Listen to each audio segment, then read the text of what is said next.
Hello, my friends! Com certeza, a frase que está nesse vídeo você nunca imaginou ouvir ou ler de minha autoria ou ouvir da minha boca, com certeza. Mas é isso, eu me arrependi de ter vindo para Portugal. Embora eu tenha muitos aprendizados, né? Porque você aprende com seus acertos, com as suas escolhas, mas você também aprende com seus erros, não é? Assim, minha mãe sempre me falou o seguinte: observa, é melhor aprender com o erro dos outros do que com os seus. Porque as consequências dos erros dos outros raramente caem sobre ti. Se não fossem, claro, um acidente, né? Uma coisa assim. Mas raramente caem sobre si. E pronto, os seus erros, as consequências são suas. E pronto. Basicamente, eu tô muito frustrada com a universidade. De cara, eu tive alguns problemas, né, aqui em Portugal com a universidade. Primeiro que eu esperei ter um bom acolhimento, assim, por ser estrangeira, né? Por ser uma gringa. Falei, não, vou me acolher pra caramba lá, cara. Tipo assim, eu não entendo nada desse rolê e vou me ajudar. E de fato, a universidade tem um programa de mentoria e me destinou lá, aumentou o prestígio para uma pessoa maravilhosa que tentou me ajudar de todas as formas e mais. Acho que ele fez até mais do que ele deveria. Mas tem coisas que só a universidade pode ajudar. Mas não, pronto. Eu tentei pedir um quarto universitário, que é um dos mais baratos, já que aqui em Portugal está sofrendo uma crise imobiliária e eu não consegui. Falavam que a fila era de 3 anos, sendo que o mestrado dura 2. No caso, o meu vai durar 4, porque eu estou fazendo pela metade. Mas disseram que a fila dura 3 anos, ou seja, a universidade não está preparada para receber os imigrantes e estudantes. E eu enfrentei dificuldade assim que eu cheguei para arrumar um trabalho. A universidade também não tem nenhum programa para ajudar esses estudantes que não conseguem trabalho. Aí você vai falar, ai Beatriz, mas eu sei que aí as universidades têm feiras de trabalho, não sei o que, gente. A maior ilusão da minha vida foram essas feiras de trabalho que a universidade promove, porque assim, é algo que não está preparado para mim. Tipo assim, às vezes eles pedem um documento que eu não tenho, ou que não é exigido para um imigrante, para um estudante internacional. Fora isso, é língua, porque aqui em Portugal, basicamente, eles são alfabetizados em português e em inglês, e nós brasileiros não. E aí, meu inglês é muito básico. Para eles, você ter o português e o inglês aqui é super normal. Eles querem que você fale francês, fale alemão, mandarim, sei lá, outras línguas mais, sabe? E isso aí já foi um ponto, o emprego. A universidade não conseguiu me ajudar com o emprego. Basicamente, como eu sou uma pessoa insistente, eu não aceito não. Estava sempre em busca de uma solução, pedindo ajuda, falando, não, a universidade tem que me dar um suporte e tal. O cara chegou assim, né, tipo, o cara do apoio ao aluno falou, olha, o que eu posso fazer para você é imprimir currículo. Sendo que aqui, essa parte de emprego é muito por agência, tudo digital e tal, mas pronto. Ou seja, imprimir currículo, né, fazer a impressão, serve mesmo para restauração. E aí a gente chega no ponto número 2. Fui para restauração e sofri a beça por conta de horário, enfim. Sofri racismo, xenofobia, não respeitava o meu estatuto de estudante trabalhador. Mas vamos deixar abaixo esse assunto, porque eu não tenho dinheiro para advogado, né? Aqui em Portugal é diferente. Aqui você tem que ter dinheiro para bancar o advogado. Não é que nem no Brasil, que você processa. E aí, se você ganhar, que você paga lá os 30%. Não é assim aqui.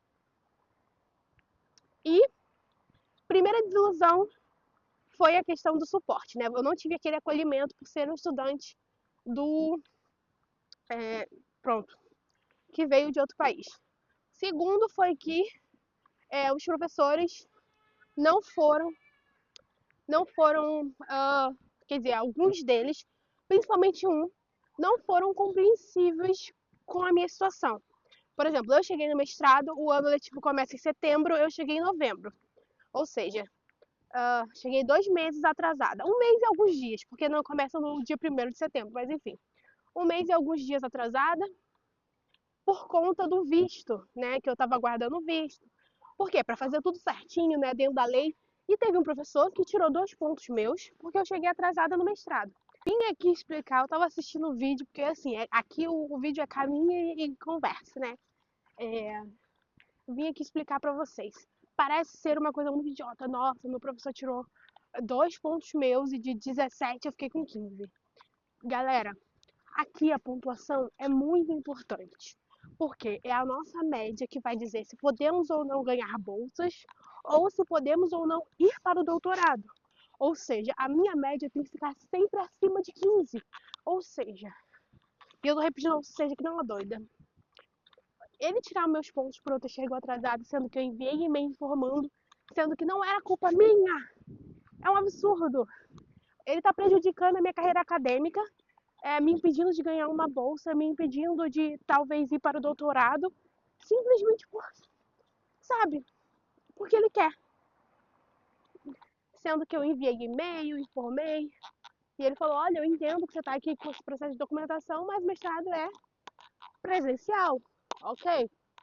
Mas por que então fazer um processo de aceitação tão próximo da matrícula e do início das aulas? Porque, por exemplo, eu entrei no ciclo 3, ou seja, eu apliquei a minha candidatura no ciclo 3, que já era tipo 2 ou 3 semanas antes do início das aulas e das matrículas e tudo mais. E eu só podia aplicar o meu visto com a carta de aceitação.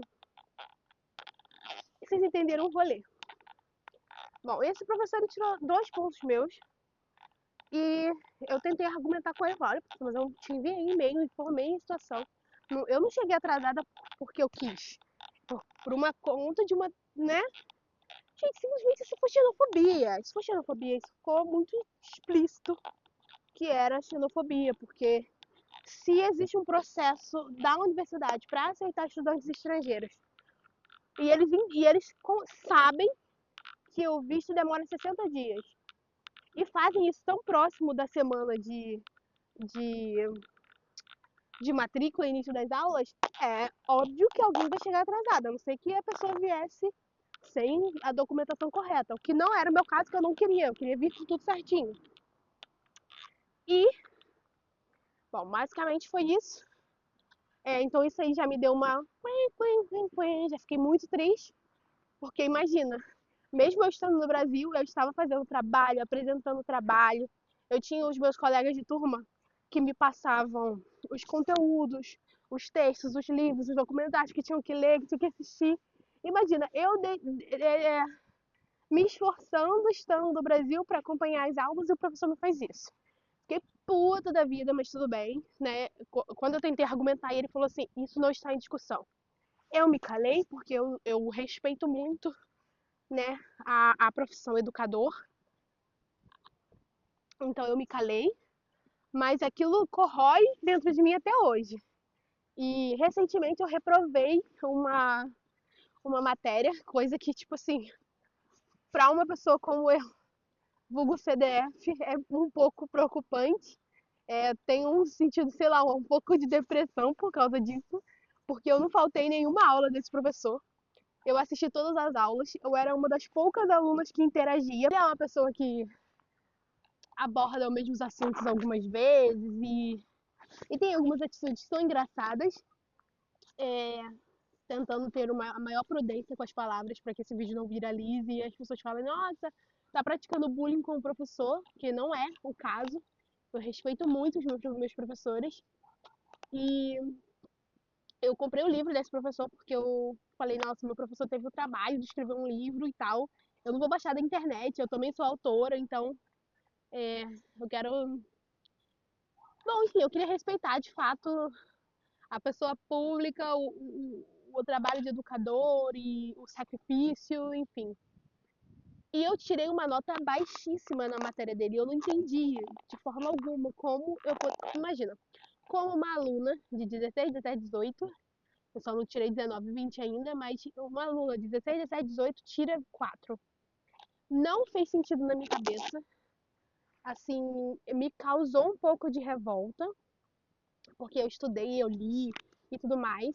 Inicialmente eu desacreditei, eu achei que pudesse ser um erro. E quando eu fui falar com o professor meio que. Primeiro que ele não sabia o meu nome, Ele nem lembrava de que turma eu era, não sabia nem da minha prova, porque se ele não lembra o meu nome, ele não sabe de que prova eu tô falando. Ele falou assim: ah, você deve ter escrevido pouco. E eu sei que eu não escrevi pouco. Mas enfim, eu expus a situação no Instagram, expus no sentido de, gente, olha, eu tô muito triste, tô muito chateada porque eu reprovei numa matéria e tal. E aí algumas pessoas vieram falar comigo que isso não é a primeira, não é a segunda, não é a terceira vez que acontece. Mas o sistema acadêmico aqui, pelo menos aonde eu estudo, é um pouco. Como é que eu vou dizer? Ele deve. Gente, não quero fazer nenhuma acusação porque eu não tenho dinheiro pra pagar advogado, mas assim, é claro, é evidente, é explícito que é uma pessoa que já deveria ter se aposentado, que tá ali, não tá se importando muito pelo conteúdo que tá aplicando, e não tá se importando muito se você tá se dando bem ou não.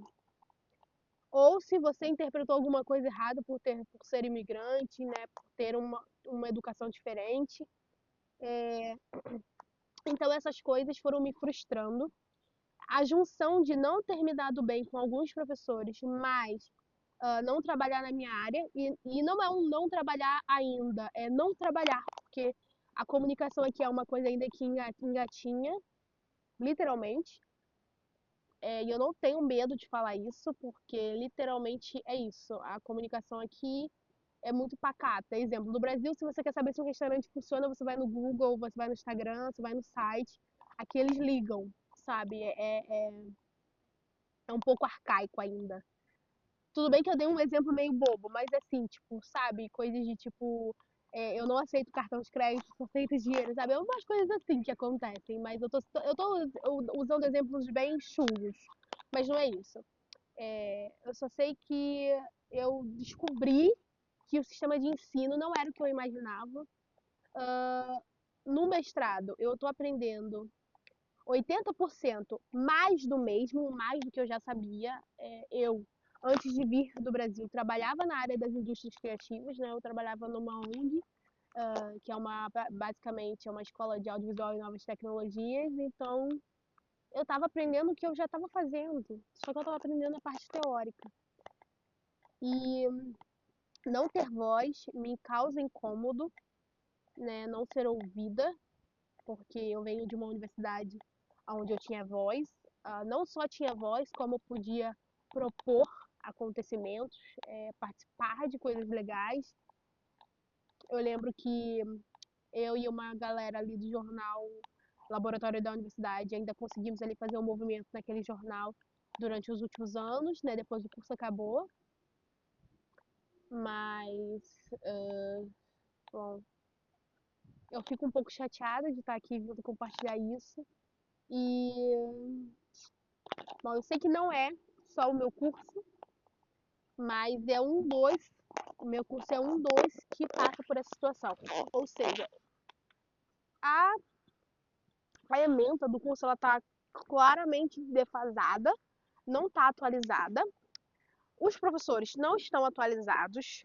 Alguns fazem pouco caso, por exemplo, tem professor que não aparece para dar aula e manda convidado, tem professor que a aula é média e atualidades, e ele está falando da história do rádio, e não que falar sobre a história do rádio não seja importante, mas a história do rádio não é tão importante quanto falar de IA, por exemplo, sabe? Já que a gente está vivendo agora, eu tenho que saber o que aconteceu no passado, mas eu tenho que estar atenta ao que está acontecendo agora, e isso não está sendo. Não está sendo. Não tem nada de importância, sabe? Não tem acontecido. Então, para mim, tem sido muito frustrante. Eu achei que eu sairia daqui com meu diploma e um cérebro um pouco mais pesado de sabedoria. E na verdade, não. Talvez eu esteja sendo lapidada. Talvez. Mas não é o que eu esperava. Então, se você pretende vir para Portugal estudar, tenta bater um papo com alguém que esteja cursando a mesma área que você, na mesma universidade que você, para que você entenda qual é o ritmo. Porque talvez se eu soubesse que era isso que eu ia encontrar no meu curso, não sei se eu teria vindo. Ou teria escolhido outro curso, outra universidade. Mais ou menos isso, basicamente. É, é difícil admitir que talvez você tenha feito uma escolha errada, mas tem uma coisa que eu não tenho medo, é de admitir erros, de pedir desculpa à Beatriz do passado. É, mas foi uma aposta arriscada. Infelizmente eu apostei errado. Não sei se no futuro, pelo menos essa aventura vai me trazer alguma coisa boa, mas é isso pra já. Eu espero que vocês tenham gostado. Eu não quis fazer um vídeo falando que, olha, não venha, porque você não vai se dar bem estudando aqui, que essa não é a minha intenção, até porque tem várias universidades, tem vários cursos aqui em Portugal. E, e eu não sei, né? Vamos embora tentar terminar esse mestrado, ver se dá bom em algum momento. E, e pronto, continuar tentando, como diz a filósofa contemporânea Dory, continue a nadar.